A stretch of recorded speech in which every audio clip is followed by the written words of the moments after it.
네, 오늘의 본문의 말씀을 가지고 오늘의 말씀의 제목은 좋은 땅이 되도록이라고 하는 제목으로 함께 말씀을 나눠보고자 합니다. 설교 첫 시간부터 조금 무거울 수 있는데 제가 참 사랑하고 제가 참 좋아하는 청년 하나가 있습니다.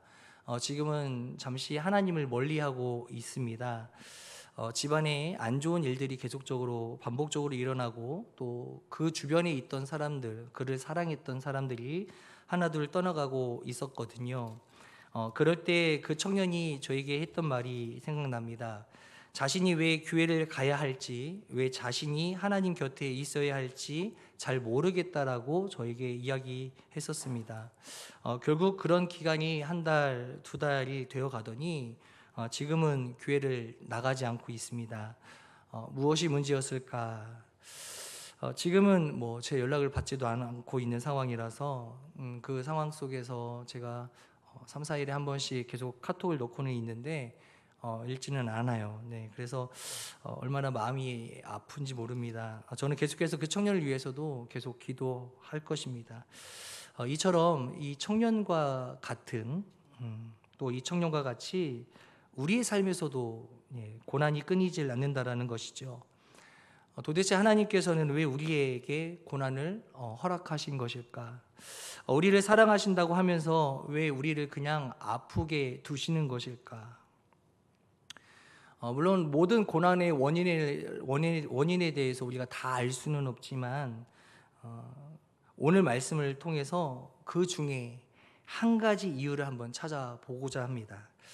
오늘 본문의 말씀은 예수님께서 많은 무리들과 함께 말씀을 나누는 이야기입니다. 어느 날 정말 많은 사람들이 예수님을 찾아왔는데 예수님께서 그 무리들을 바닷가에 앉게 하셨습니다. 그리고 홀로 배를 타고 바다 위로 가셨지요. 바다 위에서 바닷가에 앉아 있는 사람들에게 말씀을 전하셨어요.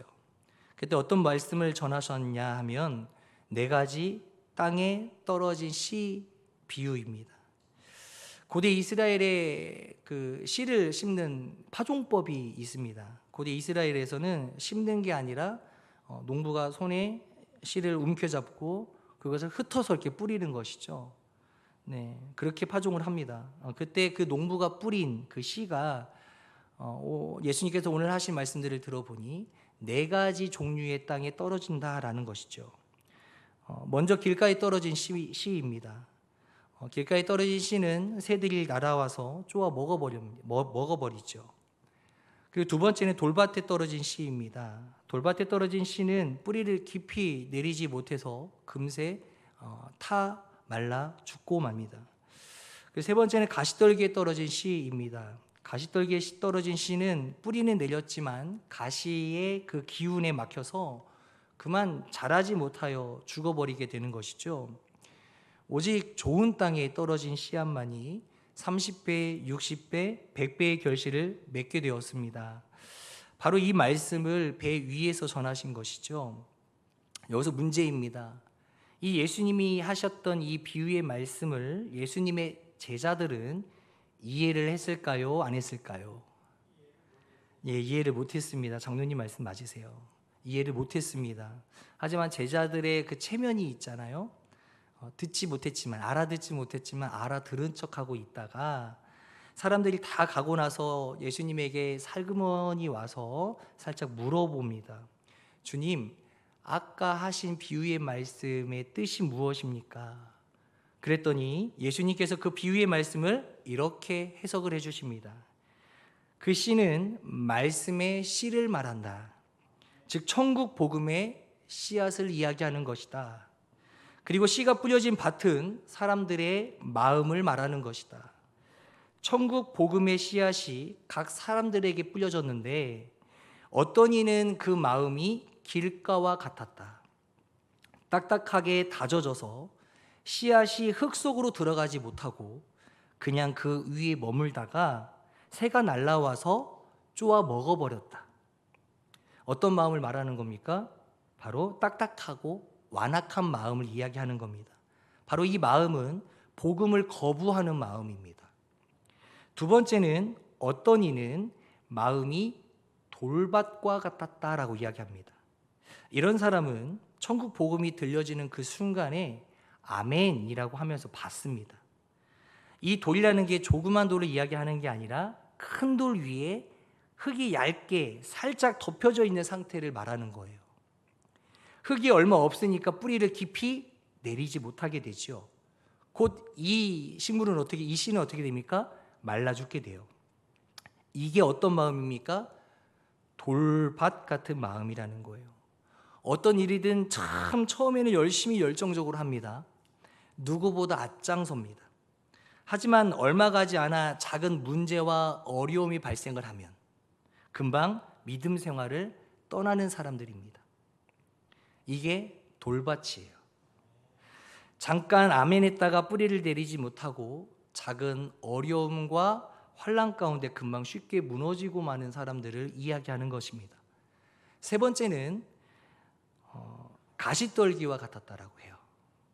복음이 들려왔고 말씀을 다 받아들였어요. 그래서 이제 정확하게 하나님 앞에 믿음으로써 바로 선 자로 믿음 생활을 한번 해보려고 시도합니다. 그런데 그 마음 가운데 동시에 어떤 마음이 들어가냐면 염려하는 마음이 들어가게 됩니다. 얼마 전 제가 아는 부부가요, 얼마 전에 제가 다른 분들에게도 이야기했었는데 최근에 교회를 나가게 되었어요. 그분을 오늘 만났어요. 그 부부 중에 아내분하고 이런저런 대화를 나누다가 이 이야기를 했습니다. 교회를 나가니까 인생이 참 피곤해졌다는 거예요. 왜 그런가 이렇게 이야기를 들어보니까, 오늘 아침에 들어보니까 금요일에는 예배가 너무 늦게 끝나서 피곤하고, 토요일 날은 새신자이다 보니까 새신자 교육이 있어서 토요일 날 다른 생활을 못하고, 주일날은 당연히 예배하는 날이니까 하루를 온전히 하나님 앞에 드려야 되기 때문에, 그러니까 쉴 수 없어서 인생이 굉장히 피곤해졌다라고 이야기하는 거예요. 그리고 뿐만 아니라 놀러 갈 수도 없어요. 그죠? 시간적 여유가 없다 보니까 그 또한 염려가 된다라는 거예요. 믿음 생활을 하려고 하는데 염려가 들어오는 거예요. 끝까지, 물론 제가 잘 버티고 끝까지 믿고 기도해 주겠다고 이야기했어요. 네. 그런데 결국 이러한 염려가요, 믿음을 잘하지 못하게 한다라는 거예요. 이게 바로 가시떨기에 떨어진 씨입니다. 그런데 이 씨 뿌리는 비유 중에 좋은 땅이 있습니다. 이 땅에는 씨가 뿌려지면 그게 땅속 깊이 내려가 뿌리를 내리게 됩니다. 그리고 30배, 60배, 100배의 결실을 맺게 되어 있습니다. 세상 어느 것과도 비교할 수 없는 생명, 그 구원의 열매를 맺게 되는 결론이겠지요. 아멘. 이게 바로 예수님이 말씀하신 비유에 대한 설명이십니다. 그런데 있잖아요, 제자들이 예수님, 이 비유는 무슨 뜻입니까? 라고 물어보기 이전에 먼저 물어봤던 게 있어요. 그게 무엇이냐면 마태복음 13장 10절 말씀에 이런 말씀이 있습니다. 제자들이 예수께 나와 이르되 어찌하여 그들에게 비유로 말씀하시나이까? 라고 먼저 물어봐요. 그러니까 예수님, 왜 갑자기요 비유로 설명하시는 거예요? 갑자기 그들에게 왜 비유로 말씀하시나이까? 라고 물어보는 거예요. 예수님께서 왜 비유로 말씀하셨을까요, 여러분? 제자들이 예수님께 이렇게 묻는 이유는 지금까지 예수님께서 그들에게 설교하실 때에, 말씀을 전해주실 때에 비유로 해주신 적이 한 번도 없었기 때문이었어요. 지금까지 이들이 알고 있는 예수님은 어떤 예수님이었어요? 굉장히 직설적이고 또 직관적이었다라는 거예요. 그래서 말씀이 아주 선명했어요. 예를 들어 이런 말이죠. 예수님께서 너의 오른뺨을 치거든, 누가 오른뺨을 치거든 왼쪽 뺨을 대라. 누가 너에게 오리를 가자 하거든 십리를 동행해줘라. 또 너는 외식하는 자가 절대 되지 말지라. 이런 말씀. 또 비판을 받고 싶지 않느냐? 그럼 너도 비판하지 말라. 이렇게 예수님의 가르침은 언제나 아주 직설적이고 직관적이었다라는 사실입니다. 그렇기 때문에 선명해 보였죠. 바로 알아들을 수 있었기 때문이었어요. 여러분, 우리가 언제 비유로 설명하나요? 우리가 언제 비유를 하죠? 내가 상대방에게 말하고자 하는 말을 더 쉽게 이해시킬 때에 비유로 말해요. 그런데 예수님은 전혀 다른 말씀을 하시죠. 내가 왜 비유로 말하는 줄 아니? 마가복음 4장 12절의 말씀에 보면 이렇게 써 있습니다.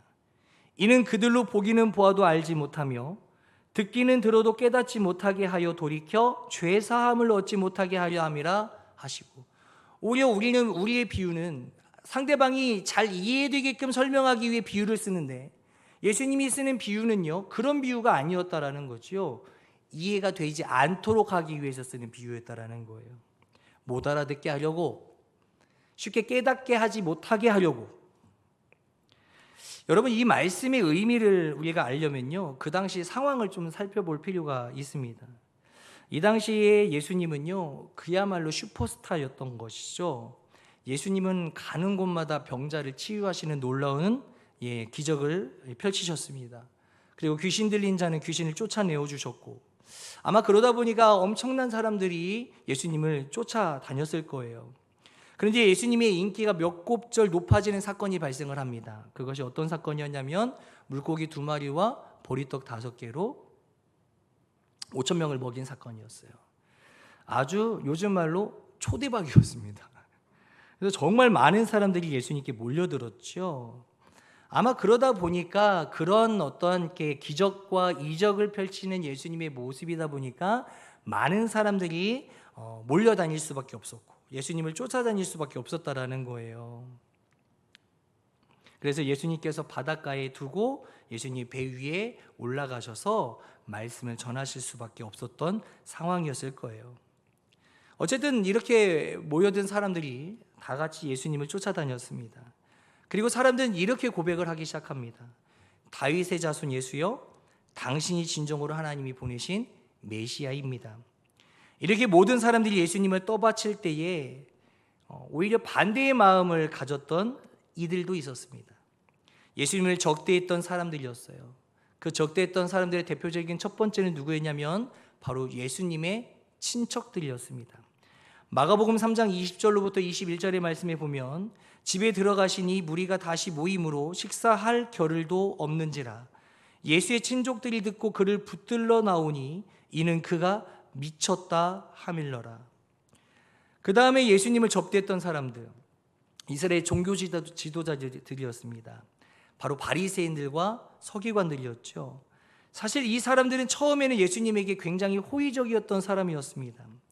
그러던데 어느 순간 마음이 변해버린 것이죠. 그들의 마음이 왜 변했을까요? 예수님이 말씀하시는데 이런 말씀을 하시는 거예요. 이 독사의 자식들아, 회개하라, 외식하지 말라. 한참 듣다 보니까 이 서기관과 바리새인들이 듣다 보니까 자신들의 이야기를 하는 것 같아 보였거든요. 그때부터 이제 이들이 꾸미기 시작합니다. 뭐라고 꾸밀까요? 마가복음 3장 6절의 말씀에 보면 바리새인들이 나가서 곧 헤롯 당과 함께 어떻게 하여 예수를 죽일까 의논하니라. 예수를 죽이려고 생각을 합니다.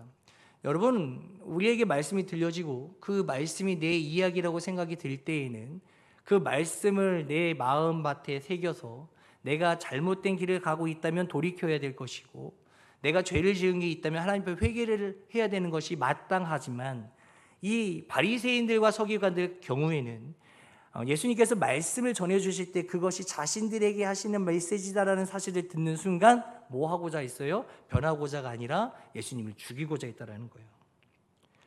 그래, 트집을 한번 잡아봐서 예수님을 곤란하게 만든 다음에 잡아서 죽여버리자. 죽을 빌미를 찾기 위해서 어쩌면 이 바리새인들과 서기관들은 그래서 예수님을 더 적극적으로 따라다니기 시작했다라는 사실입니다. 예수님이 하신 말씀에서 조금이라도 율법에 어긋나 있으면 예수님을 고발하라.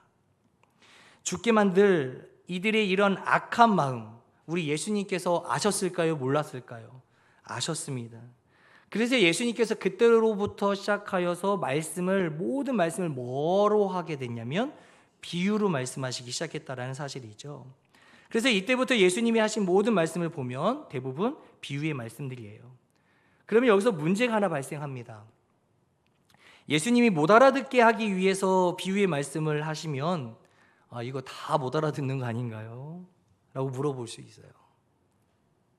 아니 우리가 구원을 받으려면 말씀을 들어야 되는데 예수님이 비유를 통하여 가지고 다들 못 알아듣게 만든다면 우리는 어찌 구원을 받을 수 있겠습니까? 라고 생각할 수 있을 거 아니겠습니까? 예수님은 오직 비유로만 말씀하셨는데 희한하죠? 똑같은 말씀을 듣고 어떤 사람은 이해가 안 가죠. 헷갈려하고 어려워합니다. 도대체 외국 사람이 외계인어로 말하는 것 같아. 이해하지 못할 말로 들립니다. 근데 희한하게 어떤 사람에게는요, 그 말씀이 깨달아진다라는 사실입니다.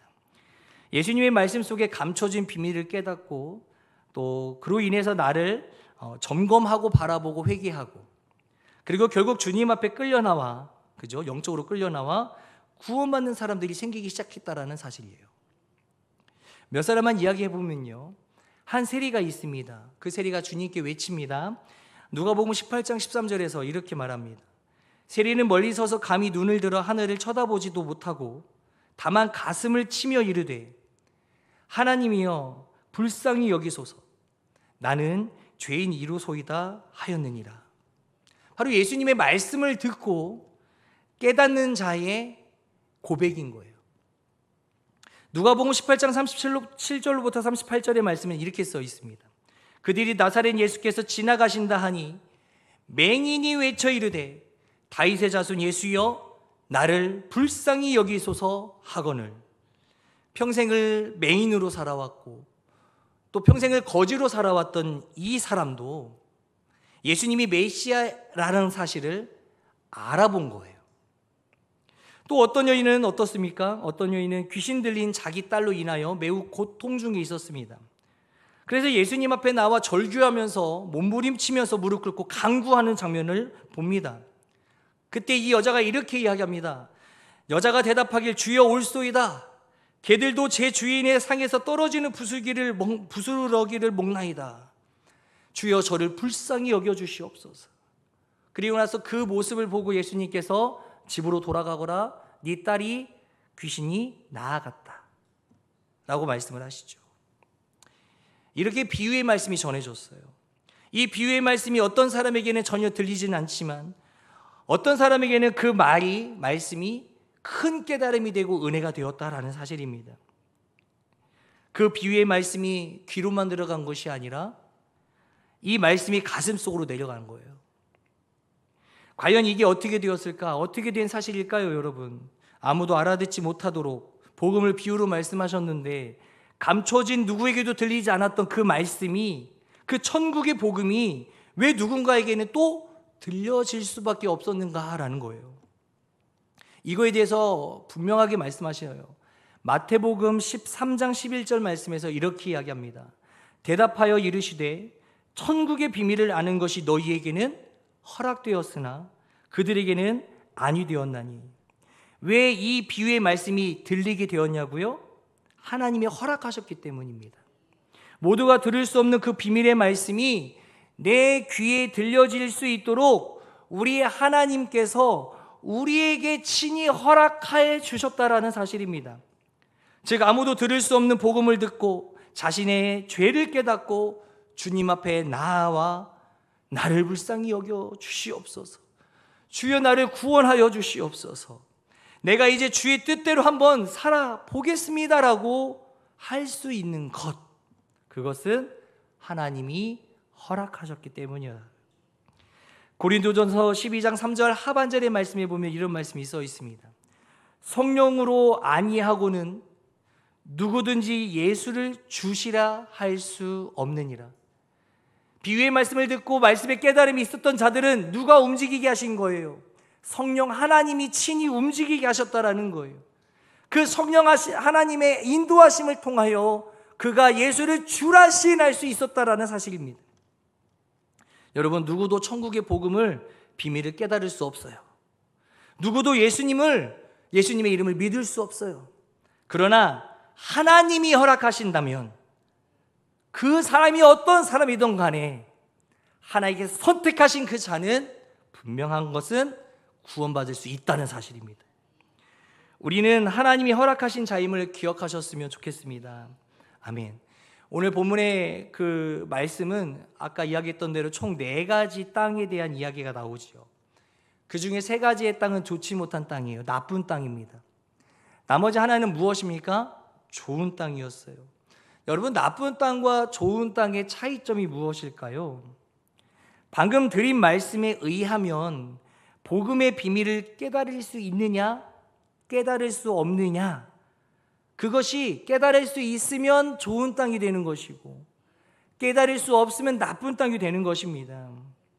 많은 분들이 이 비유를요 잘못 해석해서 여러분 우리 좋은 땅이 됩시다 이렇게 말하는 분들도 계세요. 여러분, 좋은 땅은요 스스로 좋은 땅이 될 수 없다라는 거예요. 중요합니다.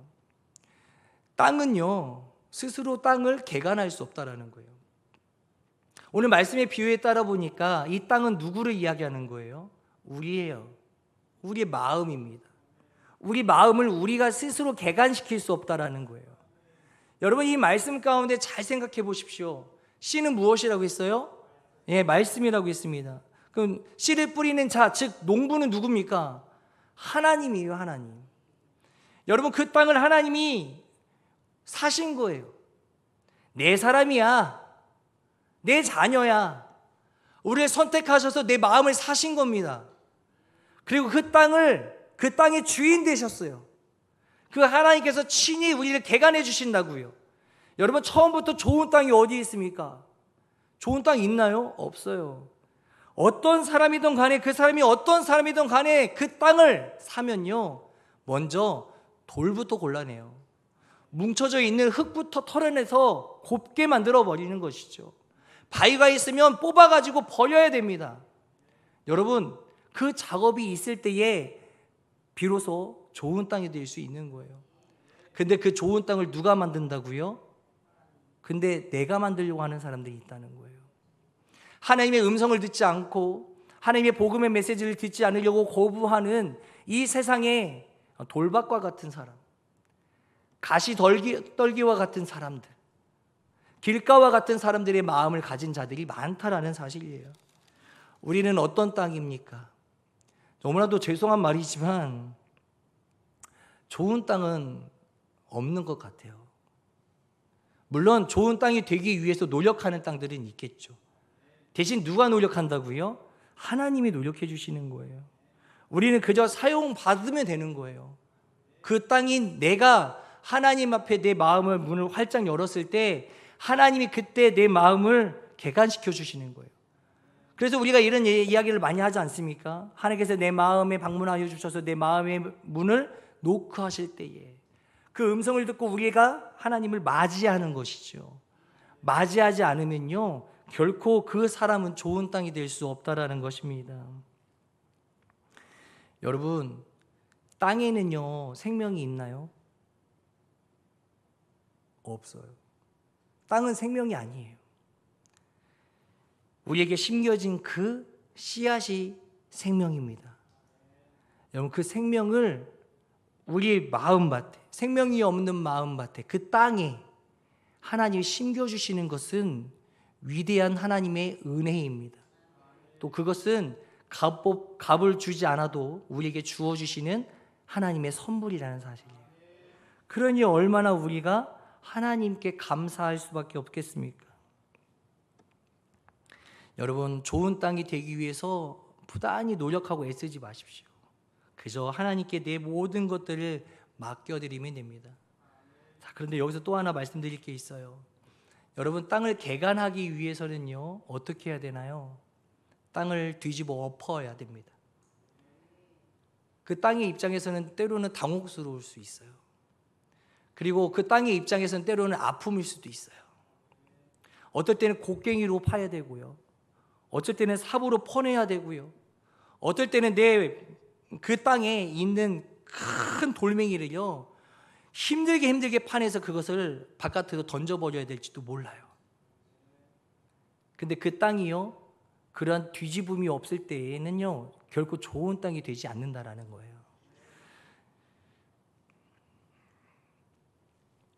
우리 오늘 말씀의 제목이 뭐였어요? 오늘 말씀의 제목이 좋은 땅이 되도록. 하나님은 여전히 부단히 좋은 땅이 되도록 우리를 개간시켜 주시는 분이심을 기억하셨으면 좋겠습니다. 여러분, 그래서 말씀드리는 거예요. 아까 제가 앞전에 말씀드렸던 것처럼 우리는 왜 어려움이 계속적으로 반복될까요? 라고 하는 그 물음.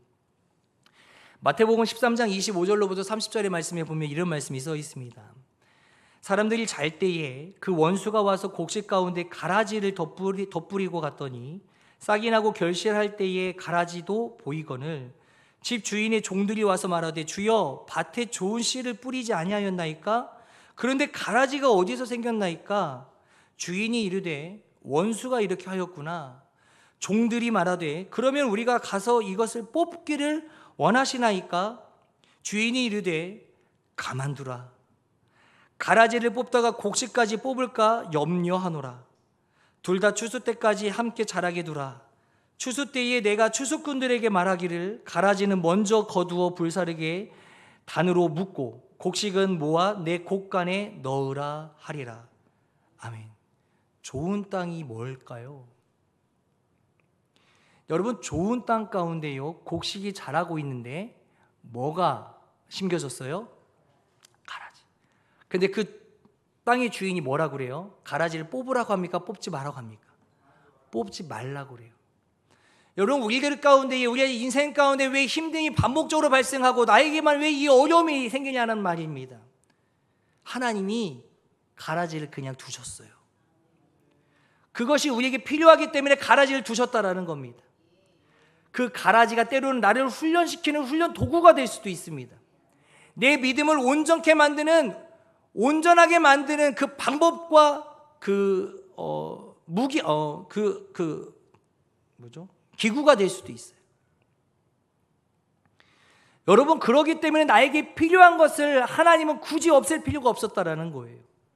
그 가라지 때문에 네가 날 찾지 않느냐, 그 가라지 때문에 네가 나에게 기도하지 않느냐, 하나님은 그 모습을 기대하고 있는 것이에요. 근데 여전히 우리는 그 모습 가운데 하나님, 이 가라지 또한 감사합니다. 나를 성장시켜 주신 이 가라지 허락해 주셔서 감사합니다라고 기도하지는 못할 망정 하나님 앞에 원망의 잔소리를 내려놓습니다. 그럴 줄 알았어요. 내가 믿었던 하나님, 내가 왜 하나님 곁에 있어야 될 줄 모르겠습니다. 내가 하나님이 나와 함께 할 필요가 없다는 사실을 이제서야 제가 깨달았네요. 때로는 하나님이 살아계시지 않는 건 아닐까라고 오해했었고 의심했는데 이제 확실히 느껴졌어요. 하나님은 존재하지 않으시는 분이시네요. 이렇게 잘못 오해하고 판단하고 혼자 결론 맺고 결국 그래서 못 버티고 도망쳐버리는 믿음에 부족한 사람들이 많이 있다는 사실이에요. 여러분, 좋은 땅을 개간하시는 하나님도 우리 가운데에, 우리 주변 가운데 심겨져 있는 가라지를 뽑지 않으시고 내버려 두셨어요. 여러분, 힘을 내십시오. 그럴 때일수록 더 하나님 앞에 기도로 나아가십시오. 하나님은 나보다 나를 더 잘 아시는 분이시기에 내가 어떻게 해야 믿음이 더 성장할 수 있는지를 아시는 분이세요. 그래서 여러 가지 상황과 여건들을 좋게만 만드시는 것이 아니라 나의 질책과 같은, 또 채찍질과 같은 것들을 놓으셨다라는 사실을 기억했으면 좋겠습니다. 그로 인해서 하나님을 더욱더 찾는 우리 모두가 되기를 간절히 원합니다. 사랑하는 성도 여러분, 하나님은 여러분을 사랑하십니다. 그리고 이 순간에도 우리의 마음을 개간하고 계시는 하나님의 사랑을 꼭 기억하셨으면 좋겠습니다. 힘들 수 있어요. 네, 맞아요. 그리고 어려울 수 있습니다. 그리고 그 일들이 고통스러울 수 있습니다. 그러나 나를 더욱 하나님 편에 서게 하기 위한 하나님의 큰 계획이심을 꼭 믿으셨으면 좋겠습니다. 지금의 그 고통 여러분 꼭 기억하십시오. 그리고 이후에 나아진 내 모습의 영광을 바라보시는 우리 모든 성도들 되시기를 간절히 원합니다. 하나님께서 사역하실 수 있도록 나의 땅을 여시는, 나의 마음의 문을 여시는 우리 모두가 되길 간절히 바라고 원합니다.